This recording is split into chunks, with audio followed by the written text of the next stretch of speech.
Content is intended to provide accurate information, however, is not intended as financial, tax, or legal advice. Please consult a financial, legal, or tax professional for specific information regarding your individual situation. Opinions expressed and provided are for general informational purposes only and should not be considered a solicitation for the purchase or sale of any security. Welcome to Game Plan for Retirement, presented by Chris McIntire, Northwest Ohio's retirement planning resource. And welcome into the program. This is your Game Plan for Retirement with Northwestern Ohio's resource for a common sense approach to planning with our money for our financial, investment, and retirement future. He is president and founder of McIntire Retirement Services. Chris McIntire here with us once again. Chris, always a pleasure. Hey, good morning. Nice to be with you today, everybody. Always great to have your perspective and guidance, Chris, into what is really one of the busiest times of the year. Days are shorter. We got more to get done. This is actually one of the busiest shopping holidays, if you want to call it that, shopping weekends of the year. And I know that a lot of financial matters still need to get done, and probably, unfortunately, often get overlooked or sort of pushed to the back burner with everything else we have going on. It's been a busy year, because of the way the markets have performed here. So, one of the things people have to do here at what we call the harvest season, right? Harvesting corn, soybeans like crazy around us, is also harvest some of those tax losses, Peter. And, that's something that normally you don't do if the market is up because you don't have nearly as many losses. And, what that means is if you have a non-IRA type of an account and you may have some losses in there on stock and bond holdings, that you sell those to get some of those losses, which we call capital losses, and you can carry those forward so you can offset capital gains in the future. So, unfortunately or fortunately, we've, done a fair amount of harvesting this year for clients. And that can be an advantage. Chris, I know that where we've got some gains or have some taxable appreciation in certain stocks, that can be offset and washed against those losses. So maybe we realize some of those gains, we realize some of those losses, and the net basically is the only taxable liability. But you got to kind of be proactive and look for that opportunity, right? You certainly do. And, make sure when you're making decisions like that, that you've contacted your advisor, your tax professional and everything so that everybody's on the same page here. Well, again, if you would like any help in your year-end planning to-do list, we went through a great checklist on a recent edition of the program. If you would like to have that checklist to see what items you should be addressing and attacking before the end of the year, or go over your planning with Chris McIntire with the help of an experienced, qualified professional, pick up the phone and give a call, 800-868-1194. That's 800-868-1194, 800-868-1194.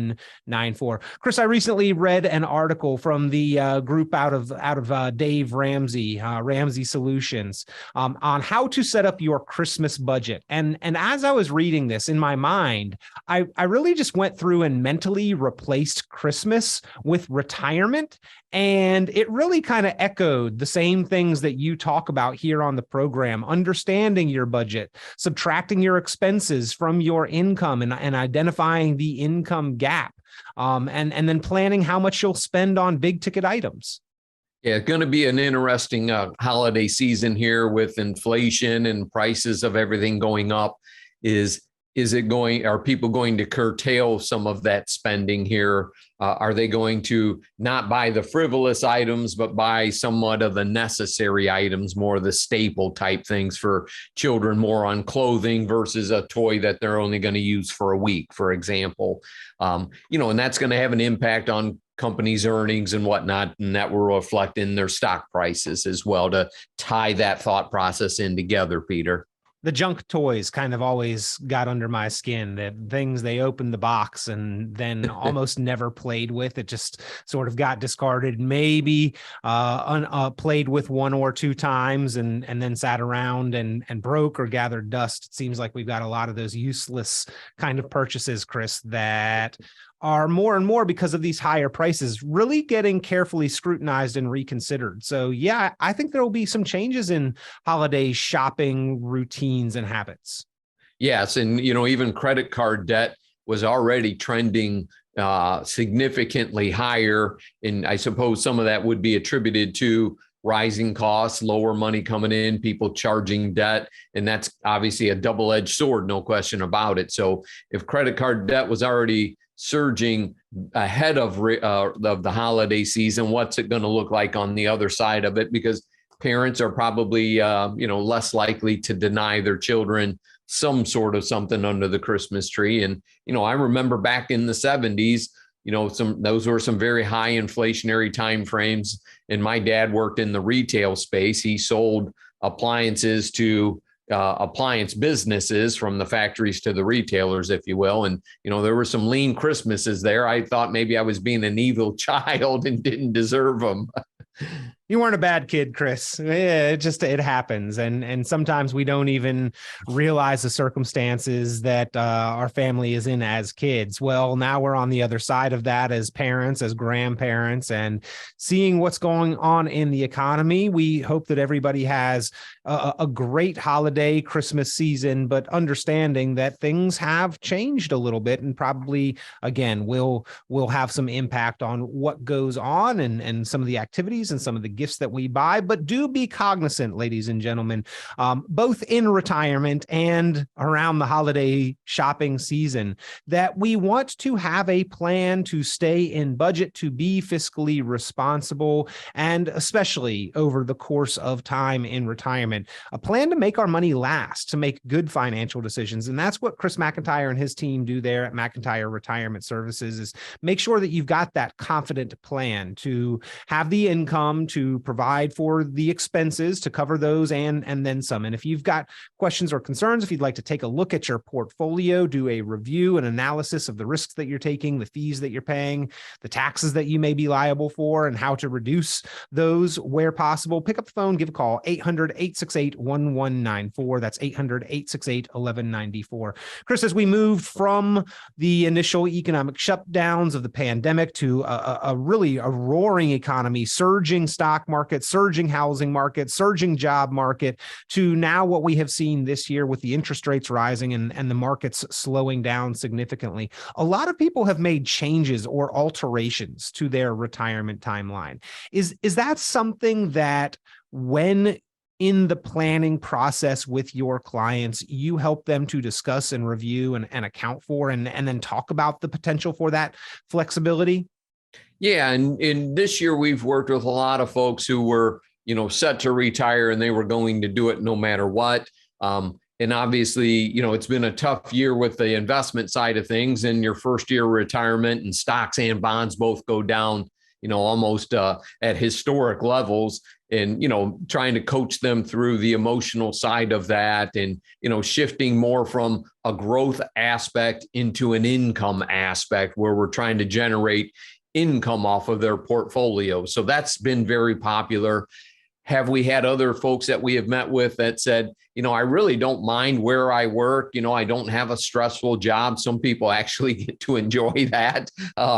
And they say, look, I'm just going to work another year. I might as well. I still get the benefits, maybe it'll give the portfolio time to recover, and for them, they're pretty cavalier about it. And, maybe this one spouse is significantly older than the other one, and only one was going to retire anyway, and said, hey, I might as well go another year. It's not like, or I'm going to work through the winter and take a look at things into the spring of 2023, because otherwise I'm going to sit at home and do nothing. And why not work and let things recover?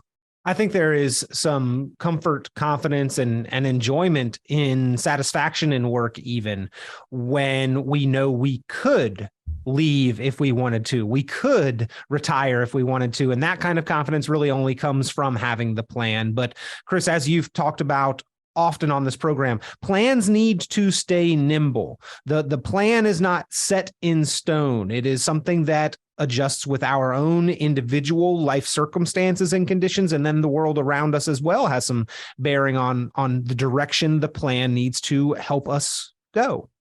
Yeah, no question about it.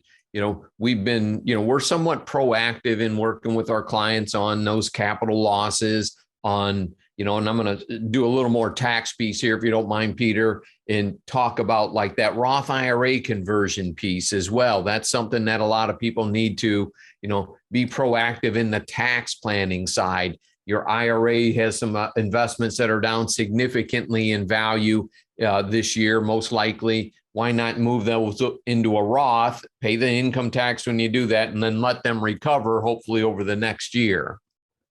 Chris, you have shared with us some examples of crunching the numbers and the reports that you can help individuals and couples generate on the tax liability on their retirement savings. And I know that there is some discussion that goes in ahead of time on assumptions of, well, what is your growth rate on these? What is your life expectancy? How long will we be paying tax on these dollars? What is the inflation and withdrawal rate and things like that? But when you break it down, the numbers are often astounding as far as what is the balance today versus what is the potential tax liability if we live to average life expectancy and defer to the IRS's plan. A lot of times what we pay in taxes is half or more of the present account balance. It's kind of astronomical and maybe a little frustrating when you think about it. Sure, there are certainly a number of software programs that will that we can factor in. What is the best method long-term tax-wise? Is it a Roth conversion strategy? Is it a cash value life insurance strategy? Is it both of those, which is something that I do for myself, obviously Ross, and I like the cash value life insurance as well, versus the traditional put it in and pay tax on it when you take it out, never do anything else. That's your only tax strategy, and then pass on an account that's entirely taxable to your children. And if you take some time and get to understand the aspects of all of this, it would open your eyes that, okay, we're probably doing things differently than having the same paradigm that people had back when tax rates were much higher than they currently are, right? Yeah. So if tax rates were 45% 15 years ago and today they're 20%, should you be doing the same thing 25 years ago that you were doing 25 years ago? Probably make some modifications, to say the least, on our show for today. Yeah, back mid 80s, 35 years ago or so, tax rates were significantly higher, and the mindset of taxes will be lower into the future or into retirement was prevalent. That is one of the big benefits of and the beliefs behind the 401k, and it was correct. Tax rates have come down significantly. Back in 1986, in order to be in the highest top tier tax bracket, I think you only needed to be making about $70,000 to be paying close to 40% in taxes. And today, those numbers obviously considerably higher as far as getting into those higher tax rates, and the tax brackets are lower. So taxes have come down. It's not like we're saying, hey, if you've got this big tax deferred account balance, you should be kicking yourself. It's just, Chris, it's time to manage it.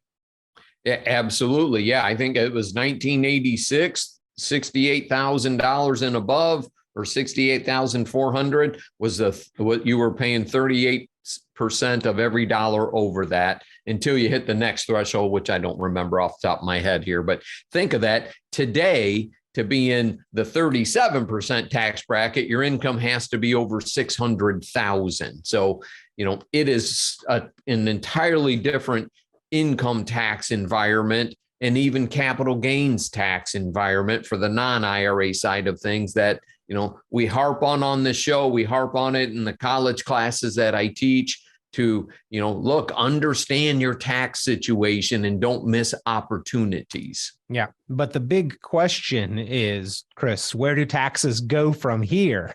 And how do we plan proactively for what direction we believe they may go?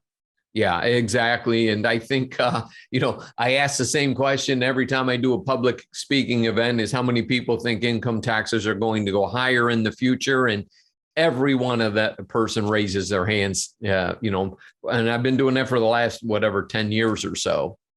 Well, again, ladies and gentlemen, if you would like to see these numbers, see how Chris can show you what the projected tax liability may be for your retirement accounts into the future, and then show you the strategies to help you manage, control, and reduce that tax liability, pick up the phone and give a call.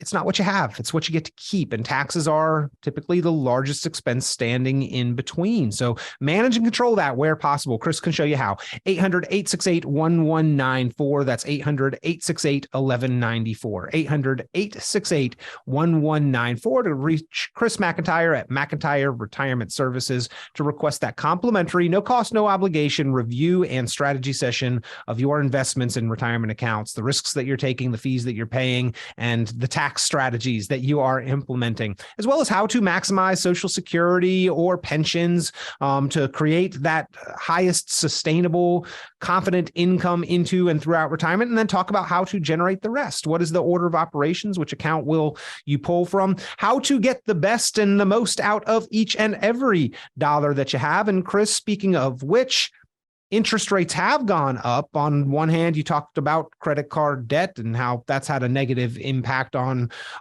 any debt really that we have, the housing market, credit cards. One area, though, is that rates for safer money, for secure positions have improved. We are seeing rates available significantly higher than were available at the end of last year for safer type of investment or saving strategies. Yeah, no question about it. We have done a ton of kind of 2, 3, and 4 year fixed rate accounts, similar to like a CD. We call them multi-year guarantee annuities, with rates, from anywhere from 3 to 5%. We haven't had that in forever on short-term debt instruments. So that is one positive of the rising yields or the rising interest rates that is introduced more rates of return for kind of our traditional safe money, short-term stuff than what we've had in a long time. And it's alarming. Peter, probably in the last 20 years, we haven't done nearly this volume of business in short-term pieces in such a short amount of time as the rates have come up. It's just amazing. But that is because we can get better, more attractive guaranteed rates. And Chris, where we're seeing the volatility in the stock market, these higher guaranteed rates are attractive to many investors. Yeah, no question about it, because we've been used to earning nothing for CDs and savings and money market accounts, where now we can say, hey, look, if I can give up some liquidity for 2, 3, 4 years, man, I can get north of 4 to 5%, depending on the company and all of those things. Obviously, many different offerings are available. So do your homework. Yep. Than we've had in 10 years, essentially. Well, Chris, whereas the last really 10 to 15 years, there has been a lot of research, a lot written about how the 4% cash flow rate for retirement really was questioned and in danger, largely because of the very low interest rates. Now we're seeing the availability of products that can generate that kind of cash flow without risk to principal, without fluctuation, without even touching or digging into the principal. Yes. And if you think about that, Peter, so if we can make a higher rate of return in a safer investment than the stock market, one could probably make an argument that, okay, where is the flow of money going to go? Is it, is there going to be less money going into the stock market? And again, that's supply and demand. So if there is less supply, maybe the market doesn't recover as fast as it once did because people have other alternatives like bonds and savings accounts and fixed annuities, that type of thing that they hadn't before. So that will be an interesting dynamic to see how that plays out in the last half of 2022 or last quarter and into 2023. Because I think eventually at some point in 2023 and 2024, interest rates are going to come back down, assuming they get inflation under control. And that would be, I think that's kind of been forecast. That's probably what's going to happen. Well, Chris, we talked at the beginning of the show about how this is the busy shopping season. And when we do shop, we price compare, we clip coupons, we do what we can to find the best deal. Is it worth shopping our financial products right now to see if there's the possibility that we could find some better rates or improved financial outlook? Yeah, no question about it. And we've been doing quite a bit of that here in the office and keeping Heidi busy answering the phones and making some calls here to bring some folks in to say, hey, here's what we were doing. And now here are some alternatives to what we're doing that's even safer. So that traditional fixed income space has certainly gotten a lot more attractive. And for us, that's going to carry through and even after the Christmas season as we work our way through our book of business or our client base. And, if you're not getting that kind of attention out there in the real world, folks, there are some nice places you can find to make a decent rate of return without any stock or bond market risk. And it would certainly be worth picking the phone up and getting a look at some of these instruments that are available for yourselves. Again, if you would like to find out how to get 3, 4, even up to 5% or more guaranteed on your safer money, pick up the phone, give Chris McIntire a call, 800-868-1194. That's 800-868-1194. And I give the range because it depends on the time that you are looking to invest over. So if you would like to find out again about how to improve your rates on your savings or safe money, pick up the phone, give Chris McIntire a call, 800-868-1194. That's 800-868-1194. Chris, moving into next year, there's going to be 3 major changes involving our retirement savings opportunities and the tax rates and brackets. So number 1, all of these due to or tied to inflation in one way or another, but the tax brackets themselves are receiving an increase into next year, which should mean that we all bring home a little bit more money, right? Yeah, absolutely. The standard deduction even increases. So before we start paying in tax, we get to keep a little bit more of that. And then the space in between those tax brackets actually increases. So the money that's taxed at 10% goes up. The money that's taxed at 12%, the amount of money we can have in those brackets goes up. So that's obviously a very good thing. And part of that is due to the cost of living adjustment. The Social Security is giving a nice raise to all the recipients, and Medicare is not taking any of that away from those that are already receiving Medicare. So if you're 65 and older on Social Security, you're going to get that full cost of living adjustment. And actually, I think the Medicare premiums go down about $4 or $5, right, Peter? I think that's what it is. Yeah. And that's good. It absolutely is great. I mean, normally when Social Security goes up, Medicare goes up in tandem right along with it. And we've got a kind of an anomaly, an exception this year where Medicare premiums are going to be going down. Social Security gets that cost of living adjustment. Chris, I said 3, and you mentioned several others there that I hadn't thought of, but the earnings limits on the ability to make contributions to certain types of retirement accounts or to have them be deductible are also going up. So maybe if we were right on that threshold of not being able to make a Roth IRA contribution or not being able to deduct IRA contributions moving into next year because of that standard deduction, because of the raising of the earnings limitations, we might be able to do so. Yeah, absolutely. So it gives us, that more savings ability is wonderful. And for those of you, we always talk about taxes here, but if we've got a couple of folks that make an above average rate of income right now, the traditional 401k space may be the best option for them right now. We don't mean to discount any of these strategies.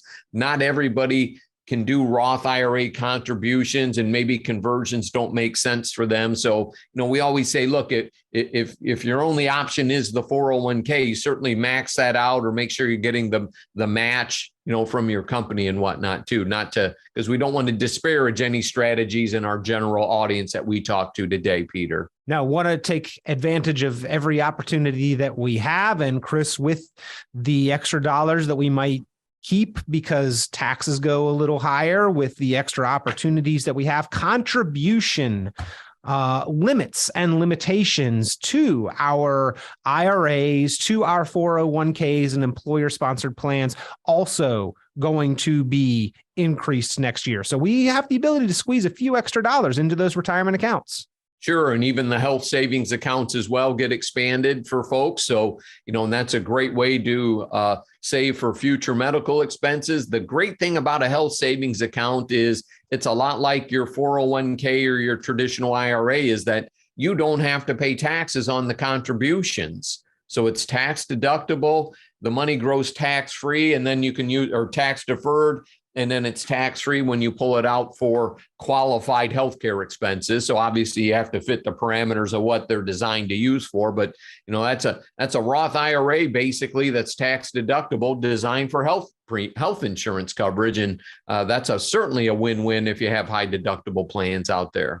Well, we've talked about a lot of different topics on today's program, talked about the shopping season, talked about shopping your rates for your savings and investments, ladies and gentlemen, talked about reviewing your portfolio, talked about tax strategies, Roth conversions, talked about what things are going to look like next year. But Chris, one more reminder before we go, a must do, and we're really getting down to crunch time. If you or someone you know is of a certain age, over 72 or above, born in 1950 or prior, and has not taken a withdrawal from the IRA, the required minimum amount of withdrawal, we're really running into the deadline for doing that. Yes. Yep. Those required minimum distributions, qualified charitable distributions, if you want to pay some of that to a charity. For us, most of our institutions, the deadline's about mid-December because they obviously get overwhelmed at this time of year. So please do not wait until the week between Christmas and New Year's and say, oh, yeah, by the way, I need to do my year-end withdrawal. I wouldn't count on that necessarily getting done. Obviously, a lot of people take time off, workers at these financial institutions, and, it can get crazy. So make sure you're ahead of that game right now, guys. That's something that we're doing every day in the office right now, Peter, and try to get out in front of that with all of our clients on your charitable inclinations, your distributions that you want to do, your tax loss harvesting. And then obviously people want to do some rebalancing as we approach the new year right now. We just came from a third quarter into a fourth quarter, so maybe a rebalance has already happened for you. We do those typically quarterly basis. There'll be another rebalance going into the new year. And, historically, the fourth quarter does very well in the midterm election cycle. So let's hope that trend continues.